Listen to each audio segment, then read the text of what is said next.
Hey everyone, Coach Robert here with another easy trick for starting players. So oftentimes you will want to make a move, but you're unsure of whether or not you can actually play it because you can see that there's at least one capture that could occur on that square. Sometimes you really want to make that move even though you could be captured, but it's hard to evaluate the consequences.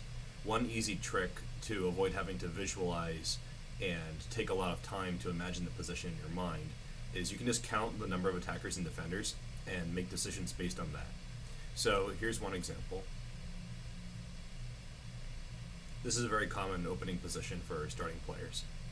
And a lot of them play knight c3, and after a couple of moves you might be wondering, should I play the move d4? This is a very sensible move, so this is an example where we would reasonably want to know, is it safe to go here? So what you do when you're contemplating this is you count how many pieces for your side attack that spot and how many for their side attack that spot. It's a little bit easier than trying to guess, well, what move will they play exactly after I play d4? Just count, let's see. And you can decide according to what you find. So if we play this move, you'll see that, I'll just play it. You'll see that the queen and the knight are supporting for white, but for black they have bishop, knight, and pawn. So just right off the bat, you can tell because they have a superior force that the only way you would be able to play this move safely is if all of their pieces were higher value than your capturing pieces. But this is clearly not the case because they could start with the pawn, you take back with the knight, and then they take with either one, and you don't want to take with the queen because it's higher than those.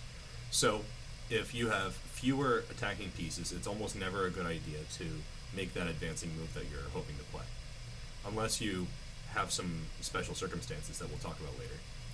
Let's see another example from more or less the same position. A slightly more ambitious way to play this opening is with c3. This is usually the Grandmaster's choice and has been for like 400 years. I'm going to make a video about that soon, the history of this move. And after knight f6, we might have the same question, do I want to play d4?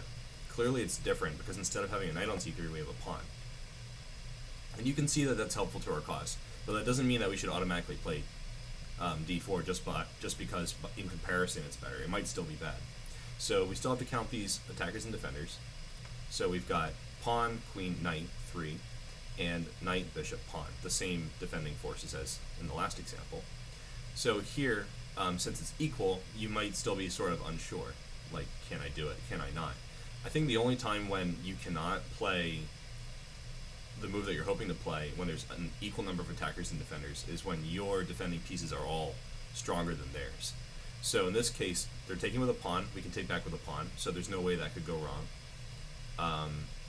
If they take with the knight, we can take back with the knight, that's obviously not bad. And if they take with the bishop, well, we still have the queen. So the only way you could really mess this up is if you take with the queen too early. So just don't do that, this trade is safe. So 3 and 3, that's fine.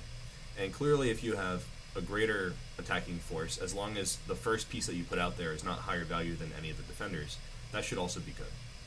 The only weakness of this method is that there are situations where you might underestimate your chances or overestimate your chances in the same kind of way.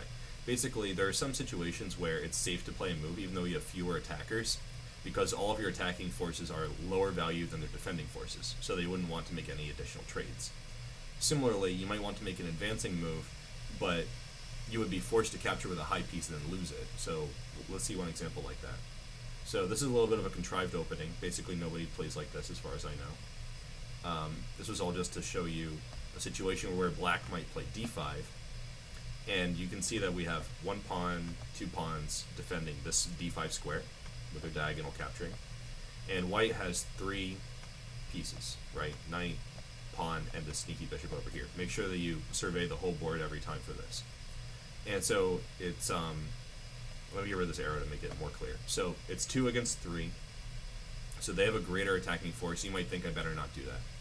But upon closer inspection, you see since you have 2 pawns defending, one of these pawns is higher than one of the capturing pieces. The knight and the bishop, they're both higher value than the pawn. So after d5, takes, whichever way they take, we don't care. We're going to get a net improvement in the position because we're giving a low pawn for a high value knight or bishop. So this is the general method. I hope you guys like it, and stay tuned for more methods like this for all levels. Thank you.